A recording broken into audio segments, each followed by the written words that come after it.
Hey guys, I'm Dov, and today I'm back with more Total War Warhammer 2 online action. Today I'm here with the community cast. I don't often do these, but since I was going out of town, I was in need of some replays, and my buddy Atticus just recently started up his channel, so I figured I should feature a replay of him and tell you guys about his channel. I think he considers himself a Dark Elf main. Atticus, if you're watching this, you can let people know down in the comments below. I'll have a link to his channel, of course, but yeah, today we're going to be watching his Dark Elves take on the Dwarves, and despite what some people think, I think this matchup is actually relatively even. It's more even than most people think. Most people think it's pretty heavily in the Dark Elves' favor, but Adawi definitely have some good tools in this matchup. So let's go ahead and take a look at the builds here. Lizard, Limo, Malekith, which is probably my favorite Malekith here. In terms of his spell loadout, it's got Chill Wind, Word of Pain, and Soul Stealer, as well as Power of Darkness. So quite a few spells there.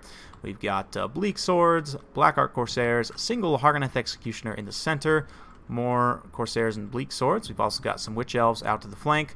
Double Hydra, which is not something you see too often, but one regular Hydra and a Regiment of Renown Chill of Sontar, looking very, very cool, no pun intended. We've also got Dark Shards with shields, and that's pretty much it for the Dark Elves. Oh, no, looks like I forgot a couple of key units here. These Harpies, Vanguard deployed in the corner. For the Dwarves, looks like we're going to be led by a Rune Lord. We've got two Bolt Throwers, which is not a bad pick in this matchup. These guys are only 550 points, can be reasonably cost effective, protected by some Dragonback Slayers. We've got Dwarf Warriors with great weapons in the back line as well. The front line is a lot of Miners. We've also got some Iron Breakers in the center, and some Bugman's Rangers with more Miners out to the side, and a Gyro Bomber. You don't get to see these guys too often either, so that's a fun pick, definitely. And I actually don't disagree with the pick of Miners for the front line too much. The blasting charges can do a lot of damage to the low armor stuff that the Dark Elves bring to the table, and then if you can buff up their melee stats, you know, with Thorgrim or something else, they can actually do pretty good damage even to the armored infantry of the Dark Elves. But you can see that Organ Gun doing some really nice work here on these Hargoneth Executioners. I really like the pick of the Organ Gun in this matchup. Can definitely do some really good work against some of the more elite Dark Elf infantry. But yeah, you can see the Harpies moving in to tie things down. They're going to come in, tie down the Organ Gun and one of the Bolt Throwers. And yeah, even though they probably will get taken out relatively quickly, this is definitely a cost-effective use of them just to kind of tie these units down a little bit. Doesn't look like they're actually interrupting them from firing, but a nice breath attack from the Chill of Sontar, cutting through the center of those Miners there. You can see all across the line, things are just advancing. Malekith using that Power of Darkness on himself, and also getting the Master Rune of Wrath and Ruin, so he's going to be pretty slow. But yeah, he's going to be cutting through the edge of this Miner formation. You can see the Chill of Sontar diving through to the back line here. Bleak Swords coming in. We've got Corsairs and what remains of the Hargoneth Executioners taking some blasting charges to the face.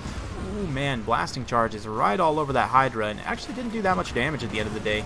But yeah, Gyro Bomber, a little bit of a liability in this matchup, especially with, the AP missiles that the Dark Elves can bring to the table. You can see these Dark Shards are going to start unloading, and it'll take them a little while, but they'll definitely be able to cut that Gyro Bomber to ribbons. Looks like the Organ Gun trying to respond a bit there, but Witch Elves out on the side, cutting through those Miners. This Hydra is overextended a little bit into the back line here. It's fighting Bugman's Rangers, which they have regeneration and reasonably good melee defense, so they probably actually won't take that much damage in this fight. But there are Slayers here, the Dragonback Slayers, so that War Hydra is definitely taking some heat. Meanwhile, over on the other side, Chill of Sontar is faring somewhat better.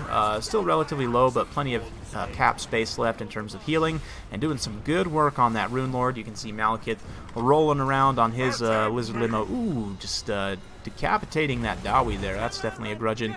But yeah, at this point it's going to be pretty rough. You can see the balance power actually starting to turn in the favor of the Dwarves a little bit. Not 100% sure why. It looks like their infantry line's kind of crumbling, but the Witch Elves did manage to get in with the Slayers. They'll probably lose out, but it's definitely not going to be cost effective for the Slayers. Meanwhile, Bleak Swords doing quite well in the front line. They will cut through Miners eventually, although it probably will take them some time just due to the fact that they have better combat stats. Malekith continuing to do his thing, rolling around on that Lizard Limo. Such a good pick against the Dwarves. Taking some heat from that Gyro Bomber, but at this point, this entire flank has been broken of the Dawi. You can see most things routing off. The Iron Breakers are still holding out, but you know, there's not a whole lot left to protect the artillery and such here, so The Bugman's Rangers having to be used in melee, which is not necessarily great, taking a chill win there and then getting charged by the Corsairs. Because of the lack of armor on the Bugman's Rangers, they will actually take some damage, although the regeneration definitely helps there. That good old liquid fortification. But the Hydras are coming back from route because, of course, the Dawi don't have the mobility to really respond and chase these guys off. You know, it's going to be tough for them to prevent the Hydras, that is, for the Dwarves to prevent the Hydras from just coming back and, you know, regenerating and getting back in the fight. So at this point, the balance power is starting to tip more decisively in the Dark Elves' favor. That was a pretty good turnaround there in terms of the balance power. I wasn't really sure why the balance was so far in the Dwarves' favor there to begin with. But anyway, at this point, it's just going to be a matter of time. The Dawi are pretty resolute people, so they'll hold out for quite a bit longer. But yeah, it's definitely going to be a victory for the Dark Elves at this point. You can see Harganeth Executioners cutting through the last of the Bugman's Rangers here, allowing the Miners to throw in some blasting charges. Very, very cool stuff. Chill of Sontar still fighting this Rune Lord. Rune Lord's got pretty decent melee defense. Chill of Sontar's got good melee attack, but it's definitely going to take some time to get through there. But Ironbreakers coming in, trying to help protect their Rune Lord, but at this point it's just going to be too little too late. They can't do enough damage. Oh, they're a very good defensive unit. They just can't do enough damage. They've hardly taken any. But yeah, it'll be rough stuff. You can see Bugman's Rangers going to take a nasty Gaze of Malice there. Meanwhile, over on this side, the last of the Dragonback Slayers making their stand with these Dwarf Warriors with great weapons. Actually, look like do see off those Corsairs there, but the Hydra obviously will be able to deal with them quite easily. And yeah, it's going to be victory for the Dark Elves, as I mentioned before. So we'll just kind of soak up some last few cinematics of the proud Dawi making their stand here. Chill of Sontar, it almost looks like it's covered in like spider webs or something, but or maybe blue Gatorade. I don't know. But anyway, yeah, let's call this guy the Blue Gatorade Hydra. I think that's a cool name for him. But anyway, Malekith riding dirty, going to come in on a side charge, and despite the fact that it is a chariot, it does armor piercing damage. So actually, probably will be able to do a bit to this Rune Lord, especially with that nice 80 charge bonus there. So, yeah, at this point, it's inching ever closer. The Dawi, of course, not wanting to give up the fight. Actually remounting this bolt thrower here, which is pretty nice. They're going to be firing it at that Hydra. The bolt throwers were nice on paper, although they didn't end up getting that much work done at the end of the day. Just because, I mean, 2 Hydras is pretty hard to deal with. 1 Hydra, you know, you can deal with it. It doesn't have the greatest leadership, and with ranged units, you can kind of shoot it up. But, yeah. The 2 Hydras definitely makes it a lot tougher, because especially for the Dwarves, where you don't have the mobility to chase them off the side once you have them routed, you can't really take advantage of the fact that they have low leadership, and Hydra's getting to their healing cap against Dawi is just so rough, because it means they've been fighting for a long time. But anyway, well played to Alicus and MD Mike here. Fun stuff. 114 kills on Malekith on the Lizard Limo. Super strong pick in this matchup. I really agree with that very strongly. And Harganeth Executioners, despite taking all that heat from the Organ Gun, racking up 94 kills. Both the Hydras got quite a few kills as well. 93 on those Witch Elves. Not too bad. The Dark Shards didn't get any shills, but did get an XP Chevron just from shooting at that Gyro Bomber, although it did end up using all of its ammunition, so maybe it's a bit of a wash in that aspect. But anyway, very fun stuff.